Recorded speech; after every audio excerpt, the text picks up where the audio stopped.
Hey guys, this is Dr. Hub. In case you haven't subscribed, please do subscribe for updates. Let's look into the important shapes of some viruses.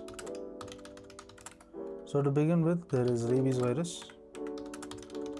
So rabies virus is, as you know, it's bullet shaped. Then comes pox virus, it is brick shaped. What is brick shaped? It is a pox virus, and tobacco mosaic is rod shaped. Rod shaped is the tobacco mosaic.